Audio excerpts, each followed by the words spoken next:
Hello, my dear students. Lucas Commerce Academy, the power of accounting welcomes you.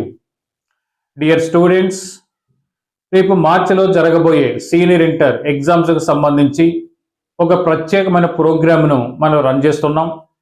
ఆ ప్రోగ్రాంలో భాగంగా ఈరోజు ఒక న్యూ చాప్టర్లోకి ఎంటర్ అవుతున్నాం. ఆ చాప్టరే partnership accounts, which is most important. ఒక్క క్వశ్చన్ అడుగుతారు, దీనికి చాయిస్ ఉండదు. ఆ question 20 marks. Hence pay careful attention on this chapter. Okay, god. So ఈ వీడియోలో ఆల్మోస్ట్ థియరీ మొత్తం డిస్కస్ చేస్తాం. ఈ థియరీ పర్ఫెక్ట్ ఐడియా ఉంటేనే ప్రాబ్లమాటిక్ చేయగలరు. థియరాటికల్ నాలెడ్జ్ లేకపోతే ఆ ప్రాబ్లమాటిక్ చేయలేరు. కాబట్టి ఈ వీడియో మీద ఫుల్గా కాన్సన్ట్రేట్ చేయండి. Okay, God.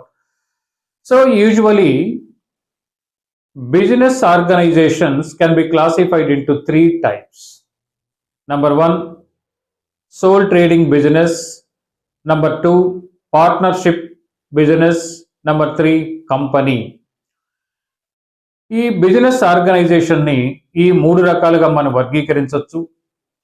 Soul trading business అంటే మీకు తెలుసు, the business which is carried on by a single person. ఒకే ఒక వ్యక్తి చేసే బిజినెస్ వచ్చేసి మనం సోల్ ట్రేడింగ్ బిజినెస్ అంటాం. ఈ సోల్ ట్రేడింగ్ బిజినెస్ లో చాలా అడ్వాంటేజెస్ ఉన్నప్పటికీ రెండు మెయిన్ లిమిటేషన్స్ కూడా ఉన్నాయి. ఈ లిమిటేషన్స్ లో ఫస్ట్ వన్ వచ్చేసి మనకి లిమిటెడ్ క్యాపిటల్. ఈ బిజినెస్ లో ఒకే ఒక వ్యక్తి బిజినెస్ చేస్తాడు కాబట్టి అతని రీసోర్సెస్ చాలా తక్కువగా ఉంటాయి, కాబట్టి క్యాపిటల్ కూడా తక్కువగా ఉంటుంది. ఇది main limitation sole trading business లో. ఇక second limitation unlimited liability. Unlimited liability అంటే బిజినెస్ చేస్తున్నప్పుడు నష్టాలు వస్తే, అంటే లాసెస్ వస్తే, తాను పెట్టిన క్యాపిటల్లే కాకుండా తన సొంత ఆస్తులు పోయే ప్రమాదం సోల్ ట్రేడింగ్ బిజినెస్లో ఉంది. ఈ రెండు లిమిటేషన్స్ని అట్లీస్ట్ కొంతవరకైనా ఓవర్కమ్ చేద్దామనే ఉద్దేశంతో మనం డెవలప్ చేసిన బిజినెస్ ఏమని పిలుస్తామంటే పార్ట్నర్షిప్ అంటాం. సో పార్ట్నర్షిప్ అంటే సింపుల్గా చెప్పాలంటే ఇద్దరు లేదా అంతకంటే ఎక్కువ మంది వ్యక్తులు కలిసి ఒక వ్యాపారం చేస్తూ ఆ వ్యాపారంలో వచ్చే లాభ నష్టాలు పంచుకుంటూ ఉంటే ఆ బిజినెస్ని మనం పార్ట్నర్షిప్ బిజినెస్ అని చెప్పొచ్చు. So partnership business is nothing but it is an association of 2 or more persons to carry on business and to share its profits and losses. This is a very simple definition of partnership. Example తీసుకుందాం. A and B అనే ఇద్దరు వ్యక్తులు ఒక పార్ట్నర్షిప్లో enter అయి business చేస్తున్నారు అనుకుందాం. ఆ వ్యక్తి పేర్లు వచ్చేసి ఏ మరియు బి, ఏ అండ్ బి అండి. సో ఏ అండ్ బి ఒక వ్యాపారం చేస్తూ ఆ వ్యాపారంలో వచ్చే లాభ నష్టాలు పంచుకుంటూ ఉంటే దాన్ని వచ్చేసి మనం పార్ట్నర్షిప్ బిజినెస్గా చెప్పొచ్చు. ఇక్కడ మనకి ఏ అనే వ్యక్తి వచ్చేసి పార్ట్నర్ అవుతారు, బి అనే వ్యక్తి వచ్చేసి ఇంకొక పార్ట్నర్ అవుతారు. ఇద్దరిని కలిపి ఫర్మ్ అని పిలుస్తాం. ఇండివిజువల్ గా మాత్రం పార్ట్నర్స్ అని, ఇద్దరిని కలిపితే మనం వచ్చేసి ఫర్మ్ అని. వాళ్ళు ఏ నేమ్ తో అయితే బిజినెస్ చేస్తున్నారో ఆ నేమ్ వచ్చేసి ఫర్మ్ నేమ్ అంటాం. For example A and B కలిసి ఏబి అండ్ కో అనే నేమ్ తో బిజినెస్ చేసినట్టయితే ఏని బిని సపరేట్గా పార్ట్నర్స్ అని, ఇద్దరిని కలిపితే ఫర్మ్ అని, ఏబి అండ్ కో వచ్చేసి ఫర్మ్ నేమ్ అని చెప్తాం. ఓకే, సో ఈ పార్ట్నర్షిప్ ఎలా అరైజ్ అవుతుందంటే it is the result of an agreement అండి. ఒక ఒప్పందం ద్వారా ఈ పార్ట్నర్షిప్ బిజినెస్ స్టార్ట్ చేస్తారు. సో తర్వాత వచ్చేసి మనకి పార్ట్నర్షిప్ డీడ్ అంటే ఏంటో చూద్దాం. పార్ట్నర్షిప్ డీడ్ అంటే it is a statement or it is a document which contains the terms and conditions regarding the partnership business.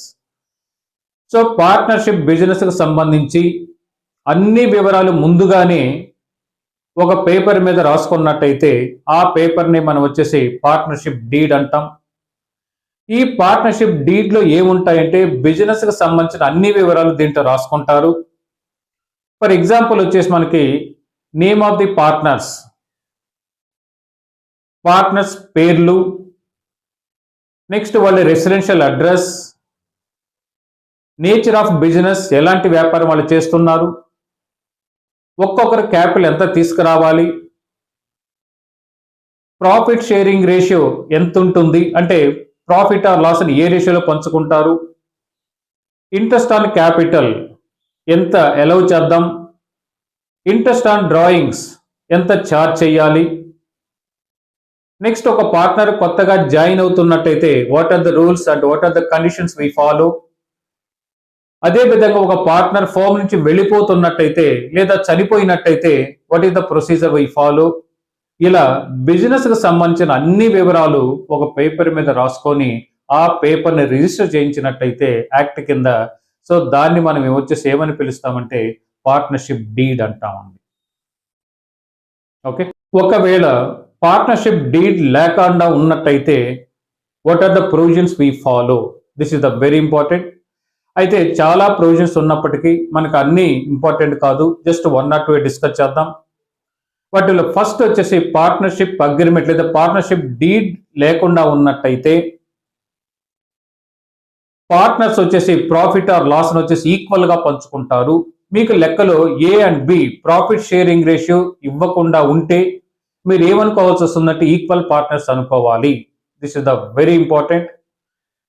Next వచ్చేసి క్యాపిటల్. క్యాపిటల్ అంటే మనకు వచ్చేసి బిజినెస్ స్టార్ట్ చేసేటప్పుడు ఏ బి తెచ్చే పెట్టుబడిని ఏమని పిలుస్తామంటే మనం capital. For example A 1 lakh business లో తీసుకొచ్చాడు, బి కూడా 1 lakh తీసుకొచ్చాడు, దాన్ని మనం వచ్చేసి క్యాపిటల్ గా తీస్తాం. So capital means it the amount contributed by the partners in partnership business is known as capital. Okay, so ఇలా బిజినెస్ ని 2 years రన్ చేశారండి ఏ అండ్ బి. 2 years తర్వాత వాళ్ళు తన బిజినెస్ ని ఎక్స్పాన్షన్ చేయాలనుకున్నారు. అయితే దానికి కావలసిన క్యాపిటల్ ఏ బిలు సమకూర్చుకోలేకపోతున్నారు. ఈ సందర్భంలో ఏ బిలు కలిసి సి అనే వ్యక్తిని కొత్తగా పార్ట్నర్షిప్ లో పార్ట్నర్ గా చేర్చుకుంటారు.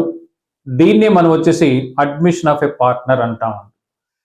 So admission of a partner is nothing but taking a new partner into an existing partnership business is known as admission of a partner. A and B already business చేస్తున్నారు. అలా కొంతకాలం చేసిన తర్వాత business expansion కోసం capital అవసరమైంది. A and B సమకూర్చుకోలేకపోతున్నారు. వాళ్ళిద్దరూ కలిసి సి అనే ఒక వ్యక్తిని పార్ట్నర్షిప్ లోకి పార్ట్నర్ గా తీసుకున్నారు. దీన్నే మనం వచ్చేసి అడ్మిషన్ ఆఫ్ ఎ పార్ట్నర్ అంటాం. Admission of a partner. So taking a new partner into an existing partnership business is known as admission of a partner. So ఇప్పుడే అనుకున్నాం ఈ అడ్మిషన్ ఎందుకు అవసరం అవుతుందంటే టు గెట్ అడిషనల్ క్యాపిటల్ అని. ఇంకో సందర్భంలో కూడా అడ్మిషన్ కి దారి తీయొచ్చు. సో సి న్యూ ఫామ్ లో జాయిన్ అయినట్టయితే సో బిజినెస్ బాగా డెవలప్ చేయొచ్చు అనే ఉద్దేశం ఏ బిలు కలిగినట్లయితే ఆటోమేటిక్ గా అతని పార్ట్నర్ గా చేర్చుకుంటారు. అదే విధంగా సికి వచ్చేసి మేనేజరల్ స్కిల్స్ బాగా ఉన్నాయనుకోండి, ఆ సందర్భంలో కూడా వచ్చేసి ఫామ్ లో పార్ట్నర్ గా చేర్చుకుంటారు. సో రీజన్స్ ఏవైనప్పటికీ మనకు వచ్చేసి అడ్మిషన్ ఆఫ్ ఎ పార్ట్నర్ దాని డెఫినేషన్ మనకు తెలియాలి. ఆల్రెడీ కొనసాగుతున్న ఒక పార్ట్నర్షిప్ బిజినెస్ లో ఒక వ్యక్తిని పార్ట్నర్ గా చేర్చుకోవడాన్ని అడ్మిషన్ ఆఫ్ ఎ పార్ట్నర్ అంటాం. ఎప్పుడైతే న్యూ పార్ట్నర్ ఫామ్ లో జాయిన్ అయ్యాడో ఏబీల మధ్య పార్ట్నర్షిప్ ఒప్పందం రద్దయి కొత్త ఒప్పందం అమల్లోకి వస్తుంది. ఓకే, ఇక్కడ మనం చేయబోయేది ఏంటంటే what are the steps we follow at the time of admission of a partner అండి. సో పార్ట్నర్ జాయిన్ అవుతున్నప్పుడు what is our accounting procedure అనేది ఇప్పుడు మనం డిస్కస్ చేద్దాం. అయితే పార్ట్నర్ ఫర్మ్ లో జాయిన్ అవుతున్నప్పుడు అతనికి 2 రకాల రైట్స్ వస్తాయి.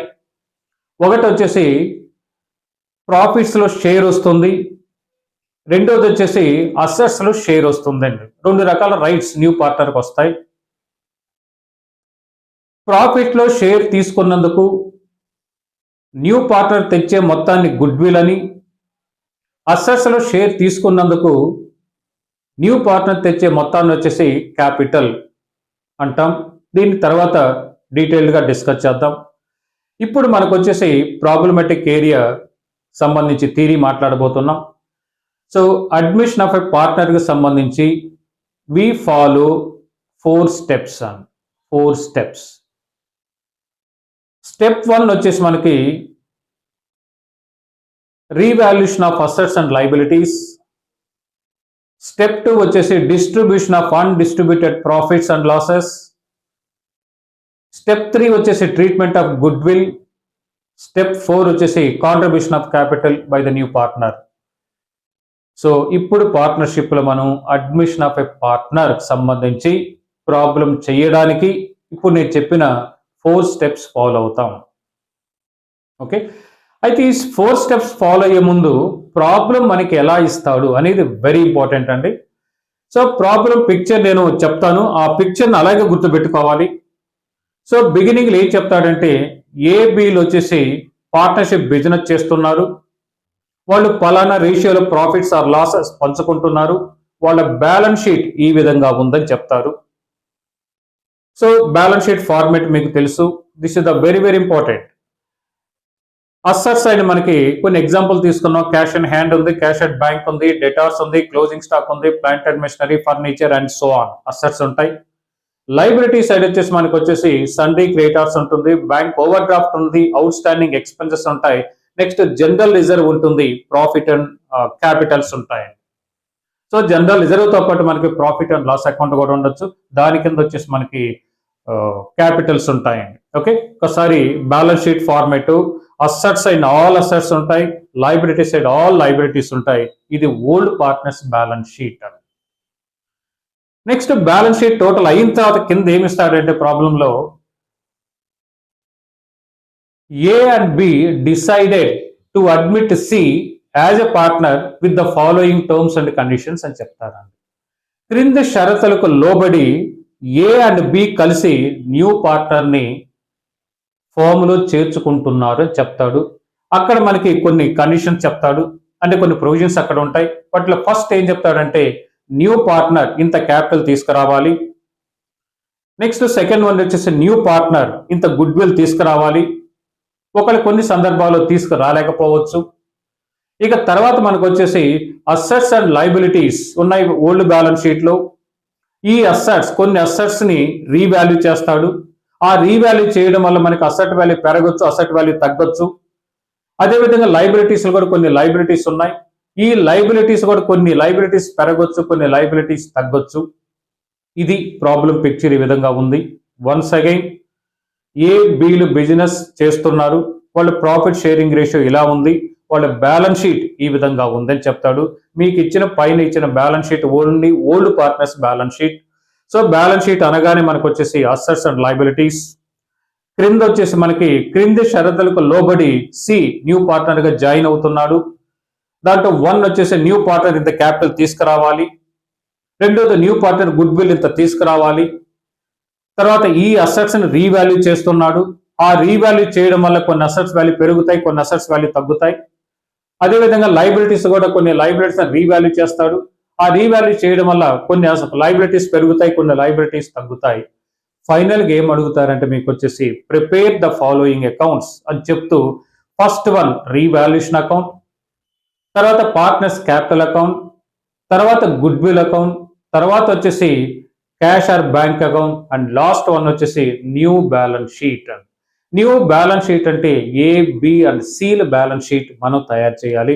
So once again so prepare the following అని చెప్తాడు. ఫస్ట్ వన్ వచ్చేసి మనకి revaluation account or P&L adjustment account, second one partners capital account, next one వచ్చేసి good will account, cash or bank account and last one వచ్చేసి new balance sheet. ఇది every problem ఇలాగే ఉంటుందండి. Once again మళ్ళీ చెప్తున్నాను, ఏబీలు ఒక పార్ట్నర్షిప్లో పార్ట్నర్స్, వాళ్ళ profit sharing ratio ఇలా ఉంది, వాళ్ళ బ్యాలెన్స్ షీట్ ఈ విధంగా ఉందని చెప్తున్నాడు.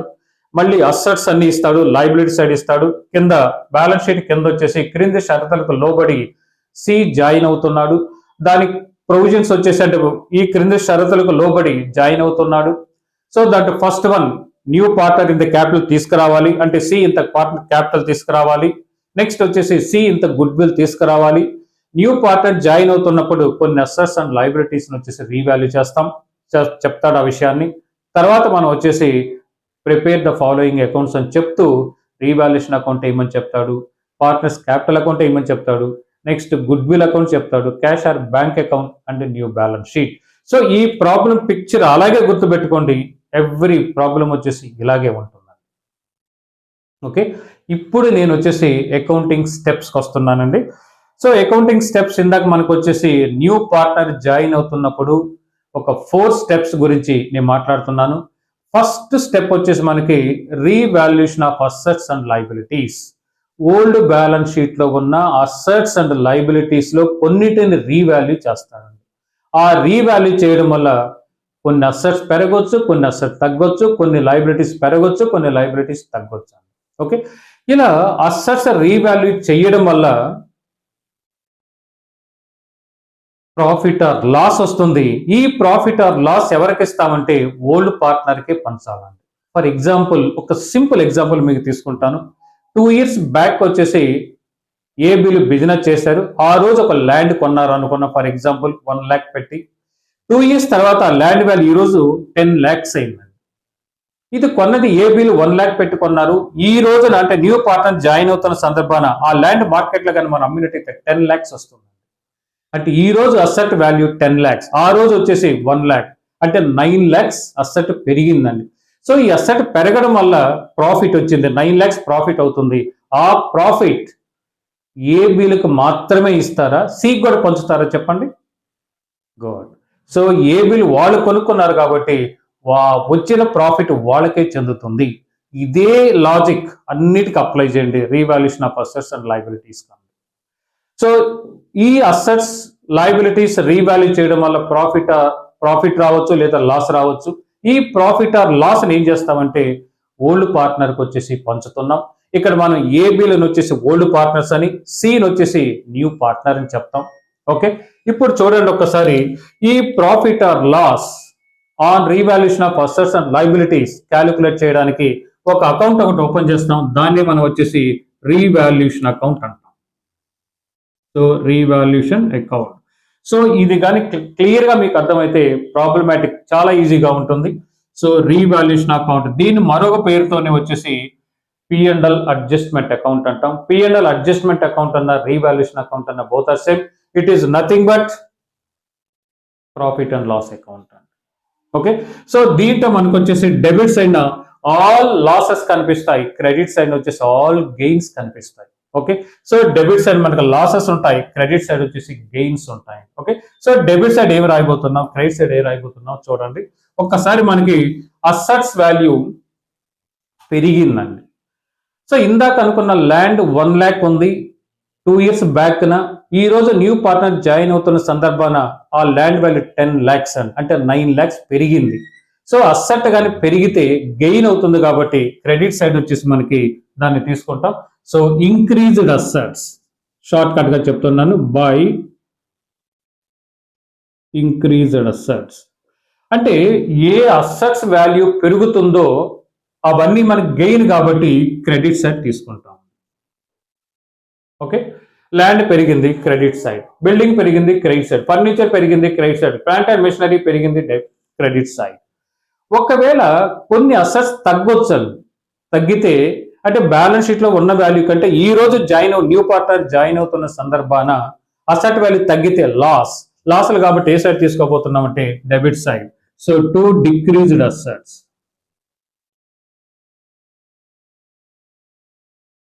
Okay, to decreased asset. So ఎంత వాల్యూ తగ్గిందో తగ్గిన వాల్యూనే తీసుకుంటాం, ఎంత వాల్యూ పెరిగిందో పెరిగిన వాల్యూని మాత్రమే తీసుకుంటాం. ఓకే, ఇక నెక్స్ట్ వన్ వచ్చేసి మనకి అసెట్స్ తగ్గితే లాస్ కాబట్టి డెబిట్ సైడ్, అసెట్స్ పెరిగితే గెయిన్ కాబట్టి వచ్చేసి క్రెడిట్ సైడ్. అదే విధంగా లయబిలిటీస్, ఓల్డ్ బ్యాలెన్స్ షీట్ లో కొన్ని లయబిలిటీస్ తగ్గాయి అంటే అప్పులు తగ్గితే మనకి లాసా గెయినా? గెయిన్ కాబట్టి వచ్చేసి credit side by decreased liabilities.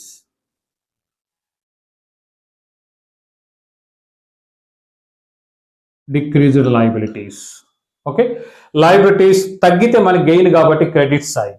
Next అదే విధంగా డెబిట్ సైడ్ దీని క్వైట్ ఆపోజిట్ వచ్చేసి ఇంక్రీజ్డ్ లైబిలిటీస్. లైబిలిటీస్ పెరిగాయి అనుకోండి మనకి లాస్ కాబట్టి డెబిట్ సైడ్ తీసుకుంటాం. Increased liabilities. ఓకే, నెక్స్ట్ తర్వాత ఏబీలు ఆల్రెడీ బిజినెస్ చేస్తున్నారని చెప్పాను. వాళ్ళు ఒక అసెట్ను బుక్స్ లోకి తీసుకోలేదండి.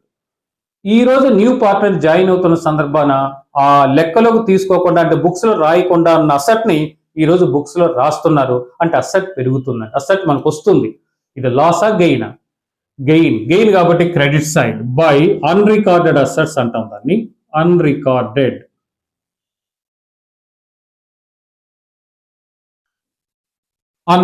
అసెట్. సో గతంలో బుక్స్ లో రాయలేదు, ఈ రోజు న్యూ పార్ట్నర్ జాయిన్ అవుతున్న సందర్భాన అది లెక్కలకు తీసుకుంటున్నారు, దానివల్ల అసెట్స్ పెరిగాయి. అసెట్స్ పెరిగితే మన గెయిన్ కాబట్టి క్రెడిట్ సైడ్. నెక్స్ట్ దీని క్వైట్ ఆపోజిట్ వచ్చేసి కొన్ని లైబిలిటీస్ బుక్స్ లో రాయలేదు, ఈ రోజు రాయాలి అంటే లైబిలిటీ పెరిగింది, లైబిలిటీ పెరిగితే మనకి లాస్ కాబట్టి ఇక్కడ వచ్చేసి unrecorded liabilities. Okay, so unrecorded liabilities. Okay, next తర్వాత మనకి డెటార్స్ పై ప్రొవిజన్ ఫర్ బ్యాడ్ డెట్స్ పెట్టమని చెప్తాడు. ప్రొవిజన్ ఈజ్ ఆల్వేస్ మనకి లాస్ కాబట్టి వచ్చేసి డెబిట్ సైడ్ తీసుకుంటాం. 2PBD provision for bad and doubtful debts. So ఇలా రీవాల్యుయేషన్ అకౌంట్ తయారు చేస్తాం. రీవాల్యుయేషన్ అకౌంట్ తయారు చేసిన తర్వాత మనకి ప్రాఫిట్ రావచ్చు, లాస్ రావచ్చు. ఫర్ ఎగ్జాంపుల్ ప్రాఫిటే వచ్చింది అనుకుంటే క్రెడిట్ సైడ్ ఎక్కువ ఉంటుంది, క్రెడిట్ సైడ్ టోటల్ చేయండి. సో డెబిట్ సైడ్ తీసుకొచ్చేసేయండి. దీంట్లో నుంచి ఈ 4 ఐటమ్స్ లెస్ అయ్యిగా మనకి ప్రాఫిట్ వస్తుంది, దానికి ప్రాఫిట్ అండర్లైన్ చేసుకోండి. ఆ ప్రాఫిట్ ఎవరికి ఇస్తామని చెప్పానంటే ఓల్డ్ పార్ట్నర్కి మాత్రమే చెందుతాయి కాబట్టి టు ఏస్ క్యాపిటల్ అకౌంట్. ఏస్ క్యాపిటల్కి ట్రాన్స్ఫర్ చేస్తాం. ఏస్ క్యాపిటల్ అకౌంట్ ఈ వచ్చిన ప్రాఫిట్ని ప్రాఫిట్ షేరింగ్ రేషియోలో మనం వచ్చేసి పంచుతాం. తర్వాత టు బీస్ క్యాపిటల్ అకౌంట్. ఈ రెండు టోటల్ చేసి అవుటర్ కాలంలో తీసుకుంటున్నాం. ఓకే, సో ఇది preparation of revaluation account. So ఒక్కసారి ఎంట్రీ తీసుకుంటే revaluation account debtor 2 decrease asset, 2 increase liabilities, 2 unrecorded liabilities, 2 provision for bad debts account. ఈ సైడ్ తీసుకున్నట్లయితే increase assets account debtor, decrease liabilities account debtor, unrecorded assets account debtor, 2 revaluation account. Profit కి entry వచ్చేసి revaluation account debtor, 2 A's capital account, 2 B's capital account. ఇక్కడ మనకి journal idea ఉండాలి, ledger idea ఉండాలి. రెండు idea ఉంటేనే so ఈ problem చాలా ఈజీగా చేయగలరు. జర్నల్ లెడ్జర్ మీద ఐడియా లేకపోతే ప్రాబ్లం చేయడం కొంచెం కష్టం అవుతుంది.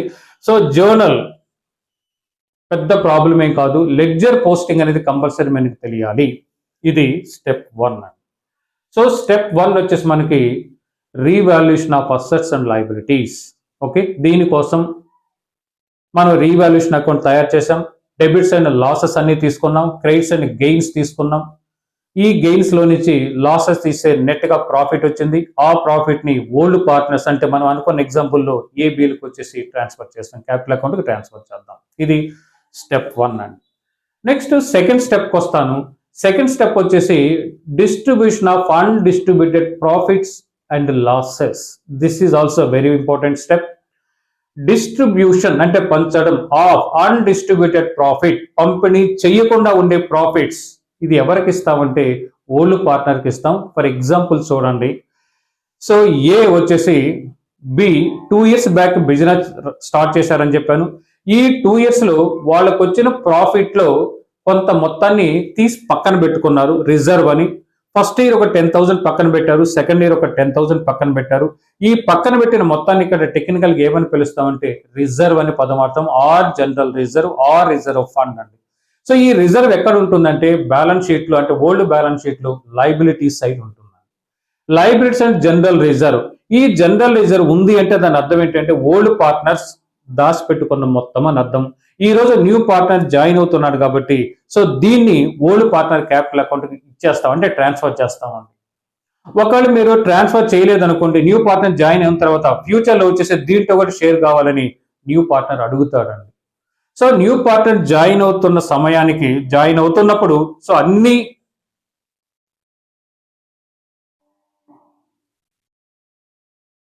ప్రాబ్లమ్స్ సాల్వ్ చేసుకుంటున్నాం ఇప్పుడు మనం వచ్చేసి. Okay good. సో ఇప్పుడు మనకి బ్యాలెన్స్ షీట్లో అంటే ఓల్డ్ బ్యాలెన్స్ షీట్లో liabilities side general reserve, profit and loss account, ఈ రెండు గుర్తుపెట్టుకోండి చాలు. General reserve, profit and loss account ఉంటే అవి రెండు ఓల్డ్ పార్ట్నర్కి చెందుతాయి కాబట్టి వాళ్ళ క్యాపిటల్ అకౌంట్కి ట్రాన్స్ఫర్ చేస్తాం. దానికి ఎంట్రీ వచ్చేసి క్రెడిట్స్, అంటే లైబిలిటీ సైడ్ ఉన్నాయి అంటే వాటి మీనింగ్ ఏంటంటే క్రెడిట్ బ్యాలెన్సెస్ అండి. అంటే లైబిలిటీ సైడ్ అంటే బ్యాలెన్స్ షీట్ లో లైబిలిటీస్ అంటే general reserve, profit and loss account ఉంది అంటే దాని అర్థం ఏంటంటే అవి క్రెడిట్ బ్యాలెన్సెస్. ఈ రోజు వాటిని క్యాన్సిల్ చేసి ఓల్డ్ పార్ట్నర్ కి పనిచేస్తున్నాం. ఈ క్రెడిట్ బ్యాలెన్స్ కాబట్టి క్యాన్సిల్ చేయడానికి డెబిట్ చేస్తాం. అంటే general reserve account debtor, profit and loss account debtor to old partners capital account అని ఒక సింగిల్ జర్నల్ ఎంట్రీ దీనికి సంబంధించి. ఓకే. ఒకవేళ అన్డిస్ట్రిబ్యూటెడ్ లాస్ అంటే అర్థం ఏంటంటే అసెట్స్ అయిన ప్రాఫిట్ అండ్ లాస్ అకౌంట్ కనిపిస్తుంది. జనరల్ గా ఉండదు అది. ఒకవేళ బ్యాడ్ లక్ పేపర్ టఫ్ గా ఉందంటే ఇవ్వచ్చు. సో బ్యాలెన్స్ షీట్ లో అంటే ఓల్డ్ బ్యాలెన్స్ షీట్ లో అసెట్స్ అయిన ప్రాఫిట్ అండ్ లాస్ అకౌంట్ ఉందంటే అది లాస్ అని అర్థం. అంటే గతంలో profit and loss account profit లేకపోగా లాస్ వచ్చింది, ఆ లాస్ వచ్చేసి బ్యాలెన్స్ షీట్ లో అసెట్స్ సైడ్ తీసుకున్నారు. ఇది కూడా ఓల్డ్ పార్ట్నర్ కి చెందుతుంది కాబట్టి ఈ ప్రాఫిట్ అండ్ లాస్ అకౌంట్ కూడా వచ్చేసి మనం old partners capital account transfer చేయాలి. అసెట్ సైడ్ ఉంది అంటే అది డెబిట్ బ్యాలెన్స్, దాన్ని క్యాన్సిల్ చేయడానికి క్రెడిట్ చేద్దాం. ఓల్డ్ పార్ట్నర్స్ క్యాపిటల్ అకౌంట్ వచ్చేసి డెబిట్ చేద్దాం. అప్పుడు old partners capital account debtor to profit and loss account. ఇది స్టెప్ 2. సో స్టెప్ 2 వచ్చేసి మనకి డిస్ట్రిబ్యూషన్ ఆఫ్ అన్డిస్ట్రిబ్యూటెడ్ ప్రాఫిట్. ఓకేనమ్మా. So step 1 over. Next step 2 distribution of undistributed profits and losses. Distribution of undistributed profits and losses. Okay. Step 1 already మనం discuss చేసాం. Step 2 distribution of undistributed profits. ఇక్కడ మనకు తెలియాల్సింది ఏంటంటే undistributed profits అంటే general reserve, P&L account, credit balance, ఇవి liability side ఉంటాయి. Next assets అయిన P&L account అని ఉంటుంది. సో లైబిలిటీస్ ఉన్న అసెట్స్ సైడ్ ఉన్న ఈ రెండు ఓల్డ్ పార్ట్నర్ కి చెందుతాయి. కాబట్టి లైబిలిటీ సైడ్ కానీ ఇవి కానీ ఉంటే వీటిని క్యాన్సిల్ చేసి old partners capital account transfer చేద్దాం. అప్పుడు journal entry general reserve account debtor, profit and loss account debtor to A capital account to B capital account. Next ఇక్కడ P&L అకౌంట్ అసెట్ సైడ్ కానీ కనిపిస్తే అప్పుడు ఎంట్రీ మనకు వచ్చేసి old partners capital account debit చేయండి, P&L account వచ్చేసి credit చేయండి. అంటే A's capital account debtor, B's capital account debtor to profit and loss account. వాళ్ళు ప్రాఫిట్ షేరింగ్ రేషియోలో వచ్చేసి పనిచేస్తారు. ఓకే. ఇది స్టెప్ 2 అండి. Next come to step 3, treatment of goodwill. Treatment of goodwill. So ఇది జాగ్రత్తగా అబ్జర్వ్ చేయండి అమ్మా. ట్రీట్మెంట్ ఆఫ్ గుడ్ విల్ అంటే ఎలా వస్తుందో ఒక్కసారి చూడండి. ఏబీలు ఆల్రెడీ బిజినెస్ చేస్తున్నారు. ఈ రోజు సి జాయిన్ అవుతున్నాడు. సి జాయిన్ అవుతున్నప్పుడు అతనికి షేర్ ఇవ్వాలి, ప్రాఫిట్స్ లో షేర్ ఇవ్వాలి. ఆ షేర్ ఎవరిస్తారంటే ఏబీలు ఇస్తారండి. అంటే ఏ అండ్ బి కొంత సాక్రిఫైస్ చేసి సికి ఇస్తున్నారండి. కరెక్ట్. అందువల్ల old partners may ask the new partner to pay some compensation for such sacrificing. So జాగ్రత్తగా అబ్జర్వ్ చేయండి. సి న్యూ పార్ట్నర్ గా జాయిన్ అవుతున్నాడు. అతనికి ప్రాఫిట్స్ లో షేర్ ఇవ్వాలి. ఆ షేర్ ఎవరిస్తారంటే ఏ అండ్ బి ఇస్తున్నారు. అంటే ఏ అండ్ బి ప్రాఫిట్ లో కొంత షేర్ని సాక్రిఫైస్ చేసి సికి ఇస్తున్నారు. అందువల్ల ఏబీలు కలిసి బాబు మా ప్రాఫిట్ షేరింగ్ రేషియోలు కొంత షేర్ మీకు ఇస్తున్నాం, అందుకు కాంపన్సేషన్ గా కొంత మొత్తాన్ని మాకు పే చెయ్యండి అని అడిగే ఛాన్స్ ఉంది. అలా న్యూ పార్ట్నర్ తీసుకొచ్చే మొత్తాన్ని అంటే ఓల్డ్ పార్ట్నర్స్ కోసం గుడ్ విల్ అంటామండి. Okay. So this is the very very important. Good will అంటే దాని అర్థం ఏంటంటే న్యూ పార్ట్నర్ ఫర్మ్ లో షేర్ పొందినందుకు ఓల్డ్ పార్ట్నర్ పే చేసే మొత్తాన్ని వచ్చేసి గుడ్ విల్ అంటామండి. ఆ గుడ్ విల్ స్టెప్ 3గా డిసైడ్ చేస్తాం.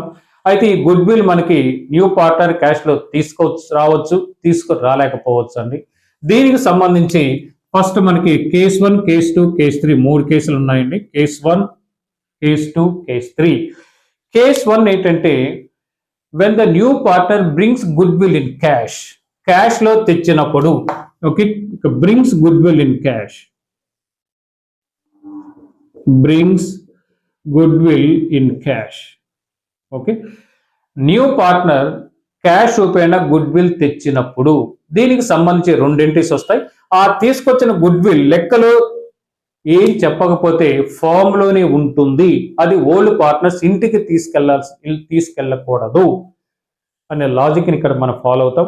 So first case once again, when the new partner brings goodwill in cash లో తెచ్చినట్టయితే దానికి entry. So cash or bank account debtor to goodwill account. Suppose వచ్చేసి 20,000 తెచ్చాడు అనుకున్నా, 20,000. Okay, ఇలా తెచ్చిన good will ను మీకు లెక్కలో చెప్పినా చెప్పకపోయినా ఓల్డ్ పార్ట్నర్ గా పంచుతాం. అలా పంచినందుకు ఎంట్రీ వచ్చేసి మనకి సెకండ్ ఎంట్రీగా ఇది ఏగా తీసుకుంటాం, B. So goodwill account debtor 20,000 to ఆ గుడ్ విల్ ఏ బిల్కు పంచుతాం. Suppose A and B equal partners అనుకున్నాం. To A's capital account 10,000 to B's capital account 10,000. ఇలా పంచేస్తామండి. లెక్కలో పంచమని మీకేం చెప్పకపోయినప్పటికీ మీరు పంచాల్సి వస్తుంది. గుడ్ విల్ తెచ్చినప్పుడు cash or bank account debtor to goodwill account. ఆ గుడ్ విల్ న్యూ పార్ట్నర్ కి ఓల్డ్ పార్ట్నర్ కి పంచినప్పుడు goodwill account debtor to A's capital account to B's capital account. This is the case 1. Next case 2 ఏం చెప్తాడంటే new partner brings goodwill in cash and withdrawn by the old partners అని చెప్తాడండి.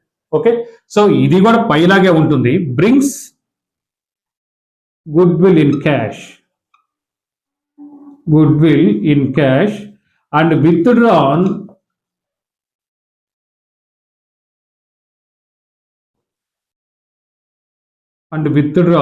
By the old partners. ఈ case general గా అడగడు, ఒకవేళ అడిగితే ఇది answer. పైనేమో new partner goodwill cash లో తెచ్చాడు, అది ఫామ్ లోనే ఉంటుంది. ఇక్కడ ఏం చెప్తున్నాడంటే new partners brings goodwill in cash and withdrawn by the old partners అని చెప్తాడు. సో ఇప్పుడు దీనికి సంబంధించి 3 ఎంట్రీస్ వస్తాయండి. ఒకటి పై ఎంట్రీ రాసేస్తామండి. New partner brings goodwill in cash or bank account debtor to goodwill account. Next B వచ్చేసి సేమ్ ఈ ఎంట్రీ రాసేస్తామండి. Goodwill account debtor to A's capital account to B's capital account, ఇదే రాసేస్తాం. Next C వచ్చేసి ఆ తెచ్చిన goodwill ని old partners ఇంటికి తీసుకెళ్లిపోతారండి. అప్పుడు ఎంట్రీ వచ్చేసి ఏస్ క్యాపిటల్ అకౌంట్ డేటా అంటే cash paid to A, cash paid to be, ordinary entry. అప్పుడు ఏస్ క్యాపిటల్ అకౌంట్ డేటా 10,000 వాడి ఇంటికి తీసుకెళ్ళిపోతున్నాడు. బీస్ capital account data 10,000 to cash or bank account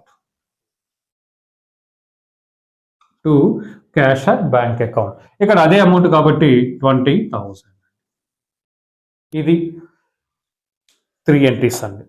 1 to పైలాగే ఉంటుంది. థర్డ్ ఇంటికి తీసుకెళ్ళినందుకు వచ్చేసి ఎంట్రీ ఇలా వస్తుంది. ఏస్ క్యాపిటల్ అకౌంట్ డేటా 10,000, బీస్ capital account data 10,000 to cash or bank account వచ్చేసి 20,000. ఇక కేస్ 3 అండి.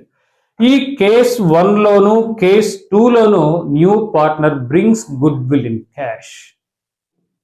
అయితే ఇక్కడ case 1 loan case 2 loan the new partner brings goodwill in cash.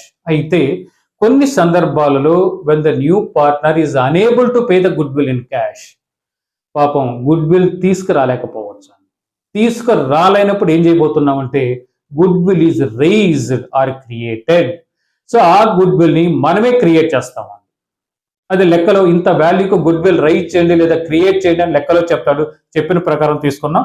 అది కేస్ 3 అండి మనం మాట్లాడుతున్నాం. కేస్ 3 వచ్చేసి when the new partner is unable to pay the goodwill in cash,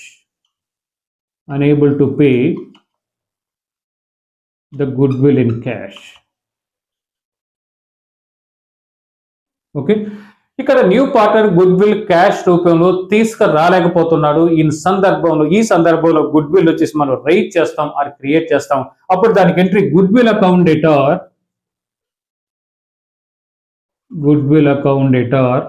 to old partners capital, clear గానే రాద్దాం, to A's capital account to B's capital account. For example amount కూడా పై amount అనుకున్నాం. Goodwill account debtor 20,000 to A's capital account 10,000 to B's capital account వచ్చేసి 10,000. ఒక్క single journal entry రాస్తామండి. ఇప్పుడు జాగ్రత్తగా observe చేయండి. ఇక్కడ ఈ కేసులో కానీ గుడ్ విల్ క్రెడిట్ చేశారు ఫస్ట్, ఇక్కడ మళ్ళీ డెబిట్ చేశారు, క్యాన్సిల్ అయిపోతుందండి. అంటే good will new balance sheet లో అంటే ఏబిసిల బ్యాలెన్స్ షీట్ లో కనిపించదు. కేస్ 1 లోనూ కనిపించదు, కేస్ 2 లో కూడా కనిపించదు. కేస్ 3 లో గుడ్ విల్ జస్ట్ రైట్ చేసిన గుడ్ విల్ అకౌంట్ డెబిట్ ఒకటే ఉంది, కరెస్పాండింగ్ క్రెడిట్ లేదు. కాబట్టి ఈ సందర్భంలో గుడ్ విల్ అమౌంట్ అంటే 20,000 న్యూ బ్యాలెన్స్ షీట్ లో కనిపిస్తుంది. కేస్ 1 లో న్యూ బ్యాలెన్స్ షీట్ లో గుడ్ విల్ కనిపించదు. కేస్ 2 లో కూడా న్యూ బ్యాలెన్స్ షీట్ లో గుడ్ విల్ కనిపించదు. కేస్ 3 లో మాత్రం వచ్చేసి న్యూ బ్యాలెన్స్ షీట్ లో గుడ్ విల్ కనిపిస్తుంది. ఇది treatment of goodwill. So ఇది కొంచెం ఇంపార్టెంట్ స్టెప్, జాగ్రత్తగా అబ్జర్వ్ చేయాలి. ఇక నెక్స్ట్ 3 స్టెప్స్ అయిపోయినాయి. స్టెప్ 4 ఇక్కడ రాసేస్తామండి. Step 4 contribution of capital by the new partner. అంటే న్యూ పార్ట్నర్ ఫామ్ లో జాయిన్ అవుతున్నాడు, క్యాపిటల్ తెస్తున్నాడు, ఆర్డినరీ ఎంట్రీ పాస్ చేస్తాం. Cash or bank account debtor to new partner capital account. అంటే cash or bank account debtor to C's capital account. New partner ఈడే కాబట్టి to C's capital account. Suppose 1 lakh తెచ్చాడు అనుకోండి, 1 lakh ఎంట్రీ ఇలా పాస్ చేస్తాం. ఓకే, సో ఇది ఈజీ స్టెప్, ఇది పెద్ద స్టెప్ ఏం కాదండి. So this is the step 3, treatment of good will is the very important. ఇలా 4 స్టెప్లు అయిపోయిన తర్వాత అన్ని అకౌంట్స్ బ్యాలెన్స్ తేల్చి ఇప్పుడు న్యూ బ్యాలెన్స్ షీట్ వేస్తాం. దానికి title balance sheet as on dash dash date పెడతాం of A, B and C, ముగ్గురు బ్యాలెన్స్ షీట్ అండి. ఇప్పుడు బ్యాలెన్స్ షీట్ వేసేటప్పుడు మనకి ఓల్డ్ బ్యాలెన్స్ షీట్ ఏ ఫార్మేట్ లో ఉందో న్యూ బ్యాలెన్స్ షీట్ కూడా అదే ఫార్మేట్ లో ఉంచాలి. ఓకే, ఇప్పుడు assets and for example cash and bank balance general గా మారుతాయి. ఎందుకంటే ఓల్డ్ బ్యాలెన్స్ షీట్ లో క్యాష్ ఉంది, దానికి గుడ్ విల్ తెచ్చాడు, క్యాపిటల్ తెచ్చాడు. అంటే క్యాష్ అకౌంట్ మనం వేస్తాం కాబట్టి క్యాష్ అకౌంట్ లో ఎంతైతే బ్యాలెన్స్ ఉంటుందో ఆ బ్యాలెన్స్ ని న్యూ బ్యాలెన్స్ షీట్ లో తీసుకుంటాం. తర్వాత అసెట్స్ చూపించేటప్పుడు మనం అసెట్స్ ఓల్డ్ బ్యాలెన్స్ షీట్ లో ఉన్న వాల్యూని ఇన్నర్ కాలం లో తీసుకొని అసెట్ పెరిగితే యాడ్ అప్రిసియేషన్ అని, అసెట్ తగ్గితే లెస్ డిప్రిసియేషన్ అని రాసి నెట్ అమౌంట్ అవుటర్ కాలం చూపిస్తాం. అదే విధంగా లయబిలిటీ సైడ్ కూడా అంతేనండి. ఒకవేళ కొన్ని అసెట్స్ కొన్ని లయబిలిటీస్ రీవాల్యూ చేయలేదు అనుకున్నాం, అప్పుడు ఓల్డ్ బ్యాలెన్స్ షీట్ లో ఎంతైతే వాల్యూ ఉంటుందో అదే వాల్యూ న్యూ బ్యాలెన్స్ షీట్ లో ఉంటుంది. ఇలా వేసిన తర్వాత బ్యాలెన్స్ షీట్ మనం టాలీ చేస్తే టాలీ అవుతుంది. అప్పుడు మనం చేసిన ప్రాబ్లం వచ్చేసి కరెక్ట్ అని అర్థం. ఇది accounting procedure at the time of admission of a partner. So ఈ వీడియోని 1-2 సార్లు వినండి. విన్న తర్వాత మాత్రమే ప్రాబ్లమాటిక్ వెళ్ళండి. నెక్స్ట్ వీడియోలో మనం వచ్చేసి దీనికి సంబంధించిన ప్రాబ్లమ్స్ చేయబోతున్నాం. సో ఫైనల్ గా మీకు వచ్చేసి ప్రాబ్లం ఎలా ఉంటుంది అనేది వెరీ ఇంపార్టెంట్. సో ప్రాబ్లం ఎలా ఉంటుంది ఇందాకే చెప్పాను, మళ్ళీ చెప్తున్నాను. ఆ ప్రాబ్లం పిక్చర్ మైండ్ లో యాస్టీస్ గా ఉంటే ప్రాబ్లం చేయడం డెడ్ ఈజీ అండి. సో ఒక్కసారి మనకి